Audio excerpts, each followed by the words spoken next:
Over the last couple weeks, we have been learning that prayer begins by putting God first and at the center of everything. Jesus teaches his disciples that prayer is not mainly about getting things from God, but about knowing God, about trusting God, about living in dependence upon God. In week 1, we read these words: "Our Father in heaven, hallowed be your name." Prayer begins with worship.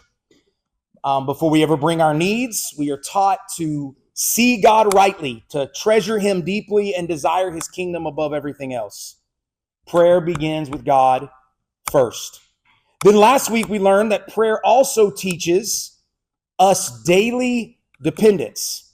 This is where we read, "Give us this day our daily bread." We talked about how every breath, every need, every relationship, every act of forgiveness flows from the grace of God. We are not a self-sufficient people. We are a dependent people, and we need God every single day. Tonight, in order to close the Lord's Prayer, we are going to be focusing on one other thing that we need to understand. Not only is the Christian life worship, not only is it dependence, the Christian life is warfare. There is a real enemy. There is real temptation. There is real evil. Okay, those categories exist. And every single Christian in the world and in this room is in a spiritual battle, whether we realize it all the time or not. And one of the most dangerous things about spiritual warfare is that a lot of times people envision it in a wrong way. Spiritual warfare often looks like maybe something we've seen in a horror movie, right? Something that we think about in very dramatic ways. That spiritual warfare is only in these horrific, dramatic encounters. But the truth is, most spiritual warfare is much quieter than that. It looks like temptation. It looks like compromise. It looks like bitterness. It looks like apathy. It looks like slowly drifting away from God. That's what the writer of Hebrews is warning about every single week when we talk on Sunday mornings. It's about believing lies about yourself and about others and about God. You guys know one of my favorite stories is Lord of the Rings, and I tried to find another illustration that was better than this. Couldn't do it. It's impossible. It's absolutely impossible. Couldn't happen, guys. Lord of the Rings. I don't know if you haven't heard of it. You might jot it down. Just jot it down. Look it up if you don't quite know what it is. But this is like the perfect illustration for the point that we're making. Frodo's entire journey from the moment he gets the ring until he destroys the ring illustrates this. Yes, Frodo is fighting Sauron. Okay? Yes, it is true. The reason that he takes the ring and he goes to Mount Doom is because he's trying to defeat Sauron, right? The great eye. He's trying to defeat this evil presence that is attacking all of Middle Earth. And so, yes, he's trying to survive his attacks and the enemies and all the pressure from the outside that he encounters. Gollum, a spider, all kinds of things that he's trying to resist. But that is not the only battle that he is in, because the ring is working on him. The ring whispers to him. The ring tempts him. The ring slowly wears him down. And the closer Frodo gets to Mordor, the heavier the burden comes. So Frodo is dealing with two distinct realities. One, I'm trying to do everything to defeat Sauron, but at the same time, I'm making sure I don't defeat myself. Because while Sauron is a real enemy, the danger is what the ring is doing to Frodo himself. And that is what spiritual warfare is like. It is the reason why Tolkien wrote this story and went back and edited it the way that he did, he wanted us to have pictures of real spiritual warfare. Yes, we battle Satan, or the Satan, as we'll see in a minute. We battle a world pulling us away from God, but we're also battling our own sinful desires. And sometimes the greatest danger in your walk with Jesus is not from without, it is from within. It is the pride inside of you, the lust inside of you, the bitterness inside of you, the apathy, the laziness inside of you. And Jesus knows that his disciples cannot defeat any enemy from without, nor the enemy from within by themselves. So he teaches them to pray these words. Look at verse 13. And lead us not into temptation, but deliver us from evil. In other words, Jesus is teaching us that the Christian life must be lived continually and always dependent upon the power of God to lead us safely in this battle, the battle within and the battle without. And that is why Shelby gave me the name of probably this sermon last week. I was like, God first, God daily, and tonight is God always. God always. So let's look at the part of the prayer where Jesus says we need to ask God for help to lead us away from the flesh. Okay? Lead us away from the flesh and lead us not into temptation. Jesus is teaching something very humbling to his disciples. Okay? And he's been doing this every line of this prayer. But again, do not rely on your own strength. The most dangerous place a believer can be in is when they fall to the idea that I can handle this, I'm strong enough, I can resist this, I can do this. Because the Bible over and over and over again teaches us that we can't. That apart from the grace of God, we are far weaker than we think we are. And Jesus is telling his disciples, listen, you need to ask God to not lead you into temptation. And we'll talk about that in a minute, what it means. Because you are not strong enough to deal with this stuff on your own. Now, it's very important you understand, Jesus does not tempt people, or God does not tempt people. Okay? And how do I know that? Because it says, and lead us not into temptation. But James chapter 1, verse 13, look at your notes, you have this verse in front of you, says this, let no one, when he is tempted, say, I am being tempted by God. For God cannot be tempted with evil, and he himself tempts no one. So here's a question. According to James 1:13, why is it impossible for God to tempt someone to evil? Why is it impossible? Not a rhetorical question. Listen to that question, look at the text, and answer it. Why does God, or why can God not tempt people with evil? Yes, Brighton. Because he is not tempted with evil. To go a step further, and Brighton is exactly right, and to go a step further, because his nature is there things God can't do? Yes, there's things God can't do.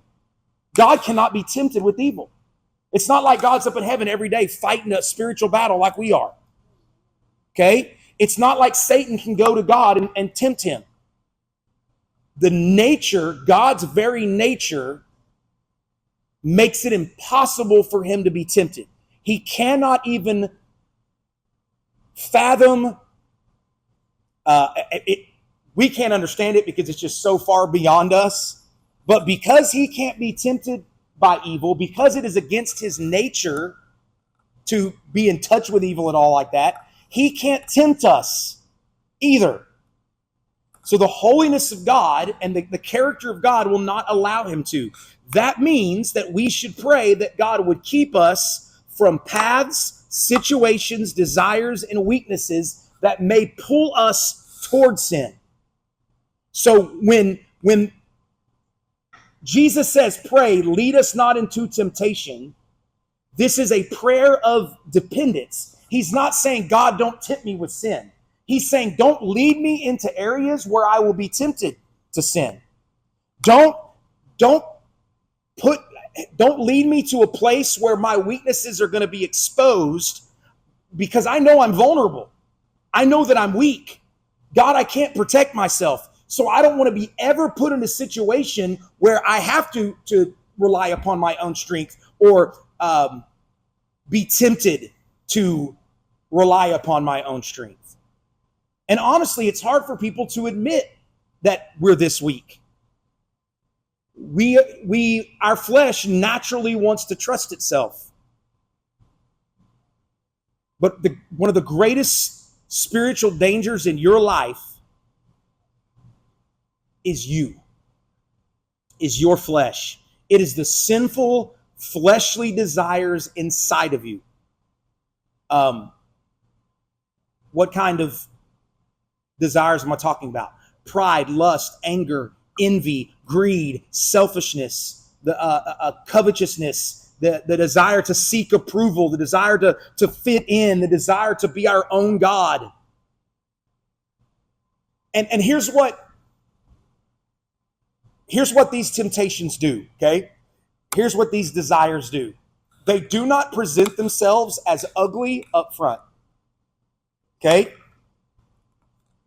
A lot of times these desires are going to wrap themselves in attractiveness, in satisfaction. They may seem reasonable at times. Listen to the next two verses. It's part of James 1:13, and then I'm going to read verses 14 and 15. Listen to this. Each person is tempted when he is lured and enticed by his own desires. So don't say God's tempting me. Your own desires are what is luring you and enticing you. Then desire, when it is conceived, gives birth to sin, and when sin is fully grown, it brings forth death. So, where does temptation begin, Christian? According to that text, where does temptation begin? Your own desires. Okay? Now, do you see the progression in the text? Right? Look at the progression. It starts with our own desires. Then what does it do? Where does it go next? Sin. Christian, is a temptation to do something the sin? No. Okay, so just because you're tempted to do something, just because you feel a desire to do something, doesn't mean you've sinned. Okay, but once you are lured and enticed by that temptation, by those desires, it will lead to sin if you don't deal with it. Then, where does sin lead? Death. So you see the progression? We have these evil desires in our flesh. Those evil desires, if they are not dealt with, are going to lead to sin, and sin is going to lead to death. So Satan may tempt us, the world may pressure us, but it is our own sinful flesh and how we respond to it that is the issue. So spiritual warfare is internal, probably more than it is external. And do you remember this? Right before Jesus, you remember the Garden of Gethsemane story, right? Jesus is going to pray, sweating drops of blood. He prays, Lord, let this cup pass from me, but not my will, but your will be done. He takes 3 disciples with him into the depths of the garden. Who are they? Who are the 3 disciples he takes? Peter, James, and John. Do you remember what he says to them right before he goes off and prays by himself? If you don't know, look at your notes.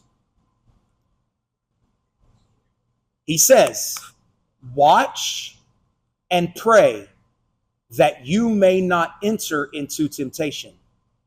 The spirit is willing, but the flesh is weak.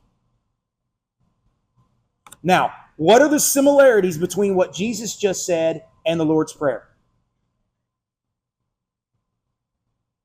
Do you see the similarities? The Lord's Prayer and what Jesus told his disciples very much echo each other. Jesus is not saying, pray that God doesn't tempt you. He knows God doesn't tempt anybody. What he's saying in the Lord's Prayer is very much like what he is saying to his disciples in the Garden of Gethsemane. Listen, be sober-minded, be watchful, so that you do not enter into temptation. Because the spirit is willing, but the flesh is weak. You know who thinks they're the strongest right at this moment? Who thinks he's the strongest dude right at this moment? Peter does. Peter does. Remember, Peter just got done telling Jesus, I will not deny you. I'll go and die for you. I will not. Peter, in just a few minutes, Peter's going to pull out a sword and cut a soldier's ear off. Peter is full of his own self and his self-dependence right now. A few hours later, he is going to collapse under the pressure. He's going to deny Jesus 3 times, and he's going to fall asleep and can't stay awake and pray. He does all that after he takes a nap. Come on. Yeah, he's rested. He's rested. Yeah.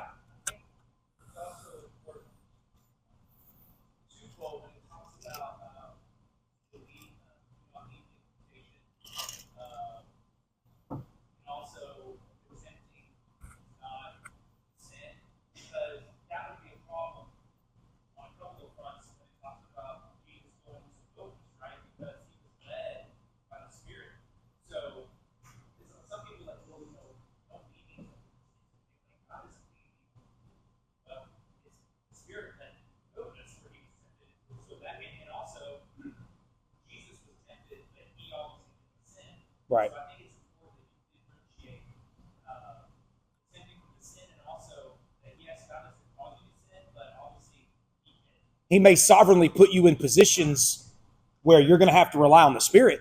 He doesn't tempt you Right. to sin, but he intends your sin. Yeah, I would say this. I would say anytime God, any situation that you're in, and we're going to talk about Satan in a minute, but any situation that you're in, that God has put you in where you are tempted, okay, it is a test from God's point of view. It is a temptation from Satan's point of view. Satan is tempting you to fall. God is testing you to reveal to yourself whether or not you're relying on yourself or relying on His Spirit. Okay, testing, you see this in the Old Testament a lot. There's not as much of the testing language in the New Testament, but the testing language in the Old Testament, God wasn't testing Abraham when He told Abraham to go kill his son so that God could find something out. The test was revealing to Abraham who Abraham was. Okay? So make sure we understand, God does not do the tempting. Okay? Our sinful desires, along with Satan, we're going to talk about in a minute, that's where the temptation comes from. But God may put you in positions where Satan and your flesh are going to tempt you. And then, of course, we obey Scripture and follow after the Spirit so that we will not fulfill the lust of the flesh. What was Peter's biggest problem? He thought he was fine. Thought he was good. His pride led him to think, I'll never abandon you. I'll never turn my back on you.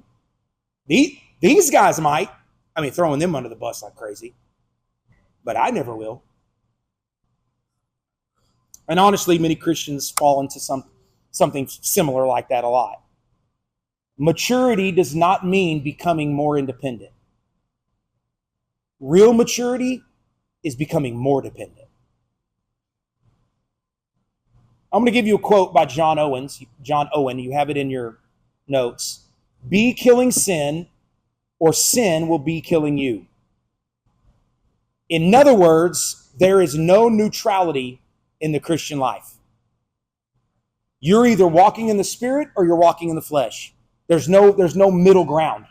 Okay? We're either fighting sin or slowly being shaped by sin. But there is no middle ground. Martin Luther said, I have more trouble with myself than I have with any other man. And honestly, every Christian ought to get to that place in their life.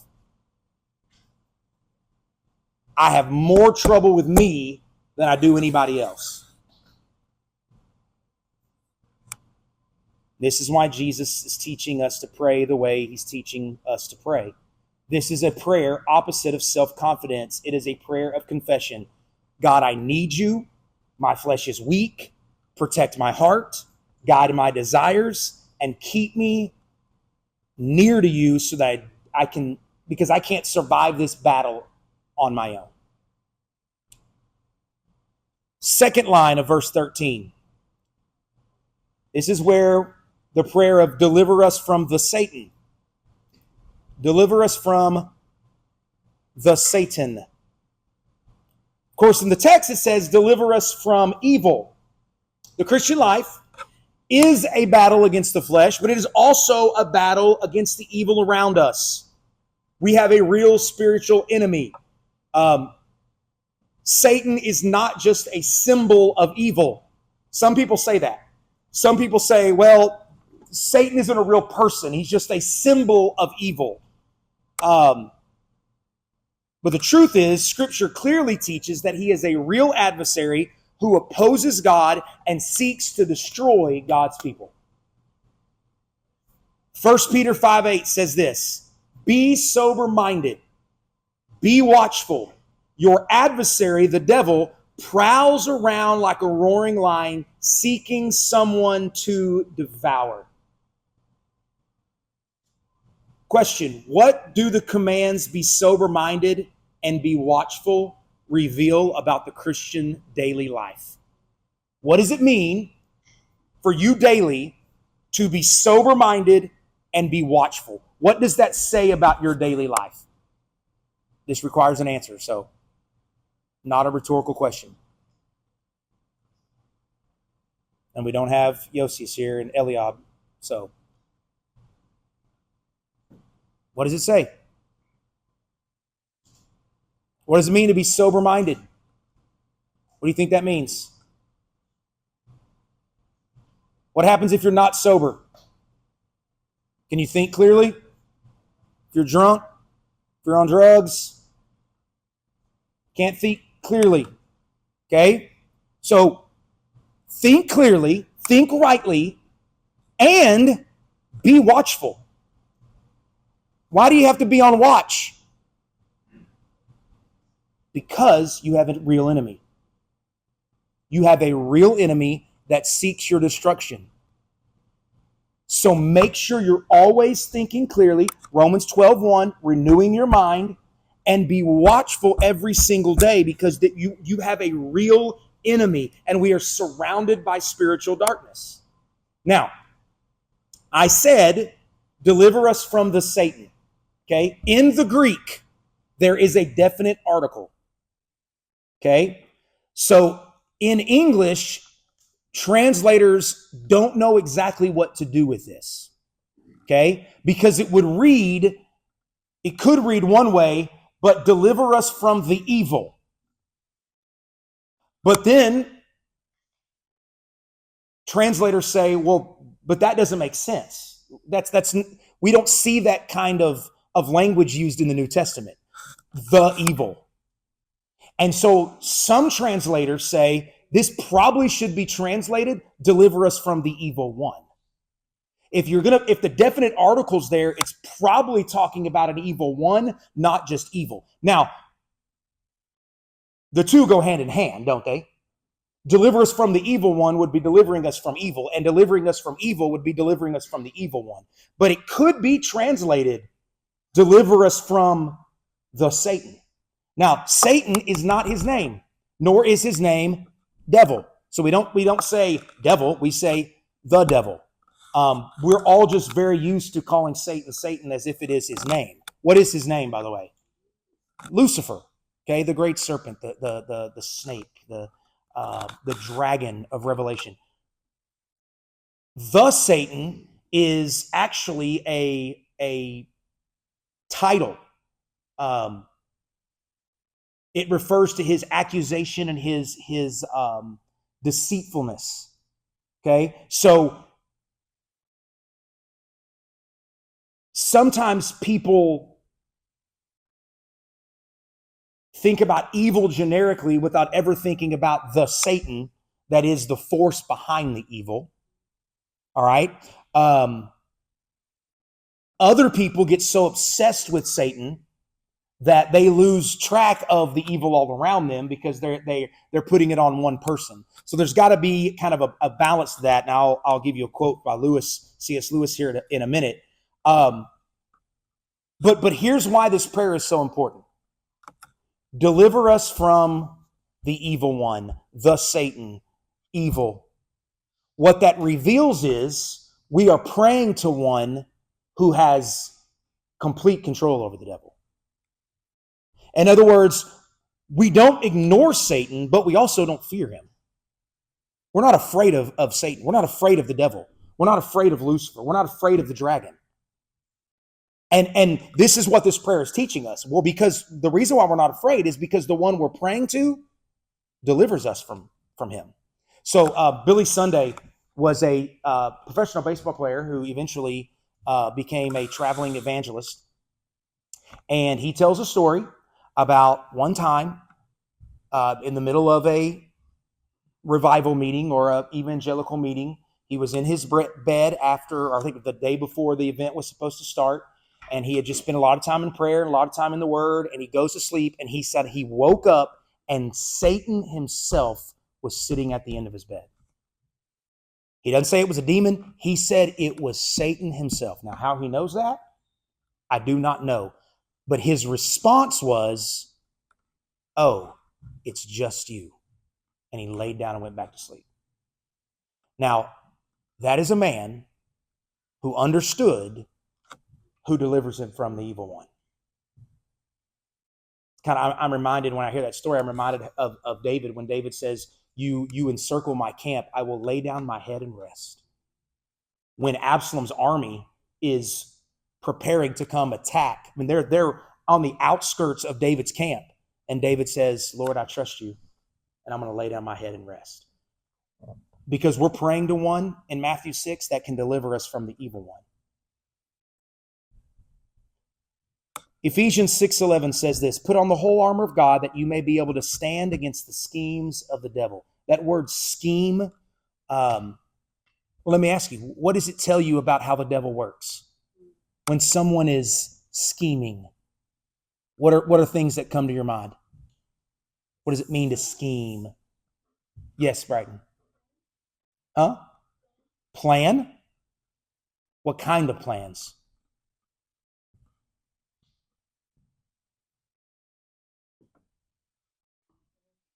Well, yes, evil plans, but sneaky? That's what Gollum says. What have you been doing? Sneaking. Yeah. Deceitfulness. Manipulating. Twisting the truth. Accusing. This is what the devil has always done. And the devil doesn't come with the obvious evil most of the time, right?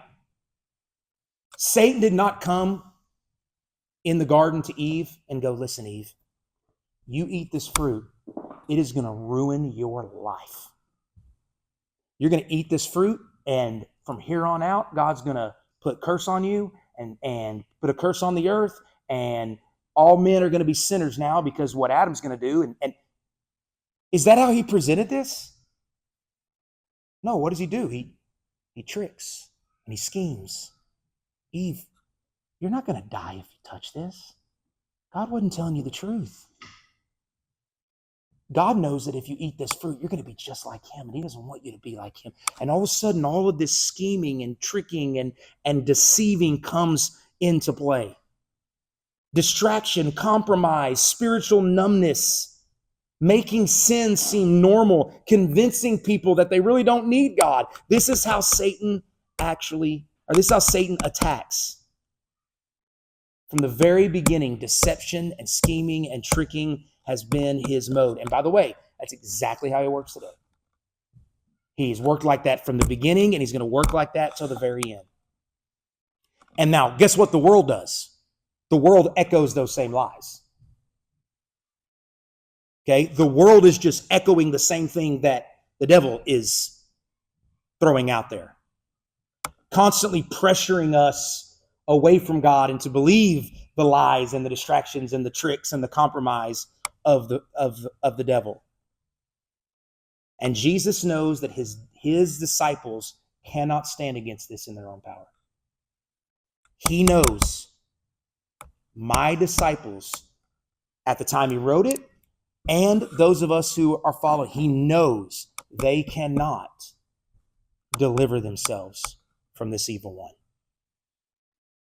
That is why Colossians 2:15 says this about Jesus. He disarmed the rulers and authorities and put them to open shame by triumphing over them in him. Satan is powerful, but Satan has lost his rule. He is not sovereign. He is defeated.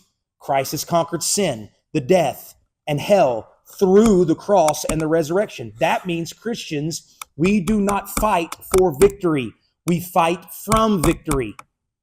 We've talked about this before. Your spiritual battle is coming from a place of victory. Christ reigns supreme over the devil. This is not a fight between light and darkness like the Force in Star Wars. And we're hoping that one wins out. They're just kind of equally battled, and let's see if God, pulls it out in the end. That's not what we're talking about here. We're battling a defeated enemy. John Piper once quoted that verse that we just read a while ago, talking about the he's a roaring lion seeking who can devour. And he says, yes, he is a roaring lion, but he has had his teeth knocked out.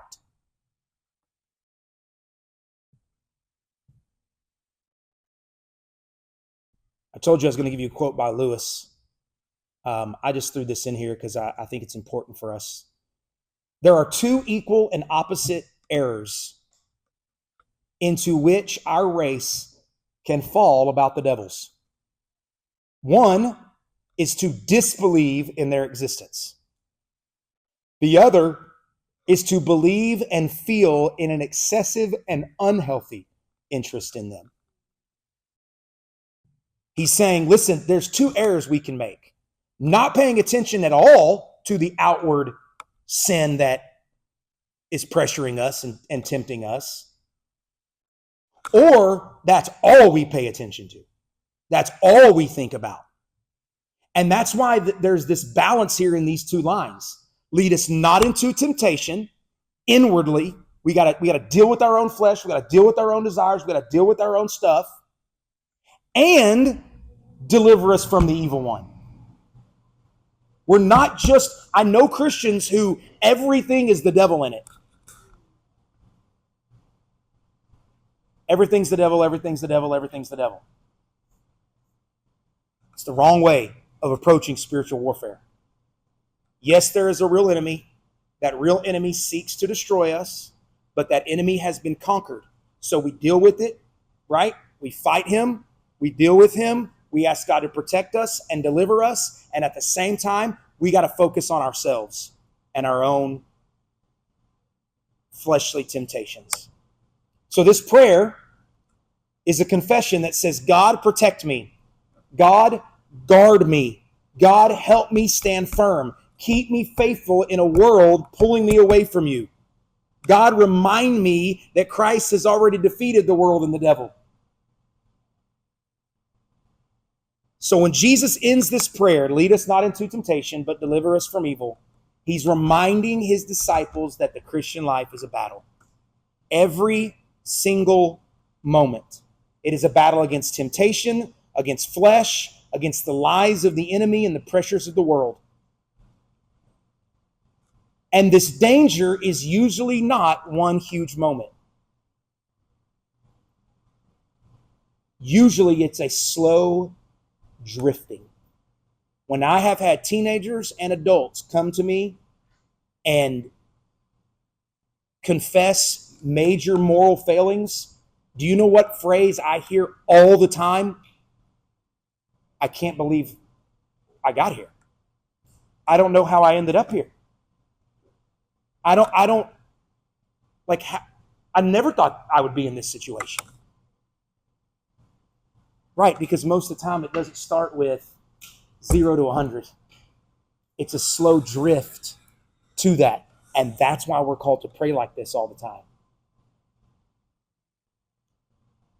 Slowly we can start depending on ourselves instead of depending on Him. And that's why He tells us to pray a prayer of dependence. Because prayer is warfare. Drawing near to God in the middle of the battle. So, Christian life is not about pretending to be strong. It's about staying close to the one who is strong. So here's our 3 lessons from the Lord's Prayer.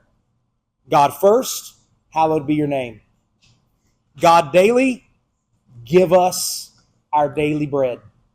And God always, lead us not to temptation, deliver us from evil. Because every day, every battle, every temptation reminds us that we need Him. If you were to say, Neil, what is the theme of the Lord's Prayer? Dependence. It's dependence. Again, why is He teaching to pray this way? Because prayer is not primarily about you getting your request answered. Lord, I'm asking for these things, and I want these things that I'm asking for. It is about learning how to depend upon God. Learning how to throw yourself down at the feet of God. Learning how to walk in intimacy with God. That's what prayer ultimately is about. We're going to pray for eternity on the new earth. You know that? We're always going to be in prayer on the new earth. And you know what those prayers won't be? Begging God to give us stuff. They're going to be prayers of intimacy, prayers of dependence, prayers of us totally and fully in reliance upon God.